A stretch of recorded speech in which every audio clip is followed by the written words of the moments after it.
Terima kasih Anda masih bergabung bersama kami di Market Review. Pemirsa, Presiden Joko Widodo memperkirakan pertumbuhan ekonomi Indonesia akan mengalami minus sekitar 3% pada kuartal 3 tahun 2020. Dengan demikian, Indonesia dipastikan telah masuk dalam jurang resesi ekonomi pada tahun ini. Presiden Joko Widodo memperkirakan pertumbuhan ekonomi Indonesia akan mengalami minus sekitar 3% pada kuartal 3 2020. Dengan demikian, Indonesia dipastikan telah masuk ke dalam jurang resesi ekonomi pada tahun ini. Setelah pada kuartal 2 lalu juga mengalami minus 5,32%. Selain itu, Jokowi menyatakan realisasi investasi pada kuartal 3 masih tetap buruk, bahkan berpotensi minus lebih dari 5%. Untuk itu dirinya meminta Badan Koordinasi Penanaman Modal dan Kemenko Kemaritiman dan Investasi untuk mengantisipasi hal tersebut meskipun sulit direalisasikan. Meski negatif, namun Jokowi mengklaim angka pertumbuhan ekonomi kuartal 3 tahun ini tetap lebih baik dari realisasi kuartal sebelumnya. Kemudian dirinya juga menambahkan bahwa situasi ekonomi saat ini masih lebih baik jika dibandingkan dengan negara-negara lain. Adapun untuk kuartal 4 2020, Jokowi meminta seluruh kementerian dan lembaga untuk mendorong belanja negara, di mana hal tersebut dilakukan guna mendorong permintaan masyarakat agar sektor konsumsi rumah tangga bisa kembali membaik pada akhir tahun. Berbagai sumber, IDEX Channel. Ya, pemirsa, tema di paruh kedua Market Review hari ini masuk zona resesi, Indonesia harus apa? Untuk membahas hal tersebut sudah terhubung melalui aplikasi Zoom Bapak Muhammad Faisal, Direktur Eksekutif KOR Indonesia. Selamat pagi Pak Faisal. Selamat pagi Mas Wiki. Ya, terima kasih sudah bergabung bersama kami di Market Review. Sama-sama. Pak Faisal, belum ada sebuah data resmi yang disampaikan oleh BPS hari ini pukul 11 siang, nanti akan disampaikan. Tapi kemudian pemerintah melalui Presiden Joko Widodo sudah menyampaikan bahwa pertumbuhan ekonomi Indonesia di kuartal 3 tahun 2020 berada di zona negatif secara angka di minus 3%. Secara prediksi dari KOR Indonesia sendiri seperti apa Pak Faisal? KOR Indonesia sebetulnya sudah sejak setengah tahun yang lalu, sekitar 6 bulan yang lalu itu memprediksikan bahwa di kuartal 3 itu memang masih akan terkontraksi dengan range antara minus 2 sampai minus 4%. Ya, jadi artinya kalau nilai tengahnya minus 3% ya kurang lebih segitulah. Ya, jadi artinya kita melihat secara full year ya bahwa memang di tahun ini kita akan mengalami pertumbuhan yang terkontraksi untuk pertama kalinya sejak 22 tahun ya, sejak krisis terakhir tahun 98. Nah, jadi dalam artian ini sudah masuk ke tahap resesi. Tapi yang perlu dicatat adalah bahwa ini kan sebetulnya kondisi resesinya sudah kita alami ya. Hanya saja statistik yang baru keluar sekarang. Jadi statistiknya sampai menyatakan sampai kuartal 3 berarti sampai September ya. Yang itu sudah lewat gitu. Betul. Jadi sebetulnya secara real kita sudah merasakan ini sebetulnya. Gitu. Tinggal kemudian data statistik ini sebagai ketok palu bahwa kemudian Indonesia secara resmi sudah masuk zona resesi.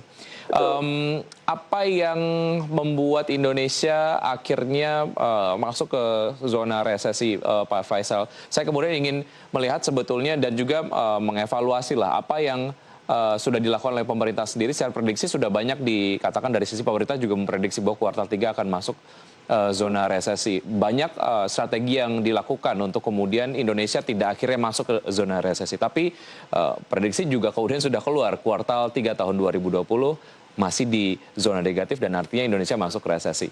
Efektivitas dari upaya-upaya pemerintah supaya tidak masuk ke jurang resesi menurut Anda efektifkah? Sehingga hasil yang dilihat sampai dengan sekarang ya Indonesia masuk resesi.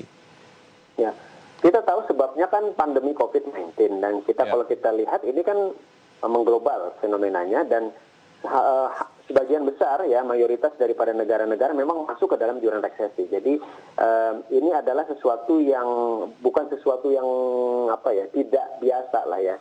Jadi artinya Indonesia bersama dengan sebagian besar negara lain mengalami kontraksi pertumbuhan secara minimal 2 kuartal. Nah, hanya segelintir negara yang terlepas daripada resesi. Nah, jadi artinya kalau sumbernya adalah pandemi, berarti memang upaya-upaya yang dilakukan pemerintah ya selama pandeminya masih ada itu sebetulnya untuk meredam supaya tidak terjadi anjlok yang lebih dalam, gitu ya.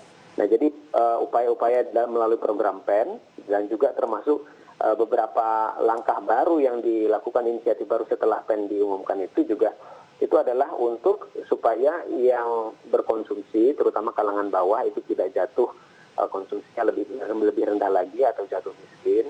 Yang punya usaha, termasuk diantaranya UMKM, itu jangan sampai bangkrut. Itu yang bisa dilakukan pada saat di mana pandeminya masih ada. Nah, jadi dalam kondisi seperti ini artinya kita kecil kemungkinan untuk mengharapkan ekspansi, kecuali kita sudah mengatasi dari sisi pandeminya. Gitu. Jadi artinya kalau kita melihat dari sisi apa yang sudah dilakukan pemerintah untuk menahan jangan sampai terperosok lebih dalam lagi, mungkin iya. Tapi kalau kemudian itu mengharapkan ekspansi, ya saya pikir kemungkinannya di tahun ini sangat kecil sekali. Gitu. Baik. Ya. Jadi artinya ke depan itu yang harus disasar ya. Baik, Pak Faisal, jika nanti data yang dirilis yang hari ini oleh BPS bahwa kisaran pertumbuhan ekonomi Indonesia di minus 3%, artinya secara tren ini cukup positif lah jika dibandingkan dengan data kuartal 2 tahun 2020 di minus 5,32. Artinya kalau boleh dilihat ini atau mungkin bisa disimpulkan bahwa upaya-upaya dari pemerintah sendiri untuk menjaga pertumbuhan ekonomi Indonesia untuk tidak lebih parah jika dibandingkan dengan kuartal 2 bekerja atau tidak menurut Anda strategi-strateginya? Bisa iya, bisa tidak. Iya kalau kita melihat dari kondisi kontraknya lebih baik. Tapi perlu kita ingat juga bahwa kenapa kita bisa kontraksi pertumbuhan di kuartal 3 itu lebih baik dibandingkan kuartal 2, karena ini juga ada kaitannya dengan kebijakan respon terhadap COVID-nya, di mana di kuartal kedua kita kan mengenakan PSBB ya. Jadi restriksi yang dilakukan lebih ketat, konsekuensi ekonominya juga lebih dalam kontraksinya gitu. Ketika dia dilonggarkan sejak kuartal 3, nah ini otomatis dampaknya ke ekonomi juga jadi kontraksi ekonominya jadi lebih ringan. Tapi yang perlu diperhatikan adalah ada efek sampingnya, yaitu adalah masalah penanggulangan wabahnya. Itu jadi secara pertumbuhan ekonomi lebih mending, tapi penanggulangan wabah ke depannya ini jadi yang kita khawatirkan lebih lama ya, karena aktivitasnya dilonggarkan ya, restriksinya dilonggarkan maksud saya.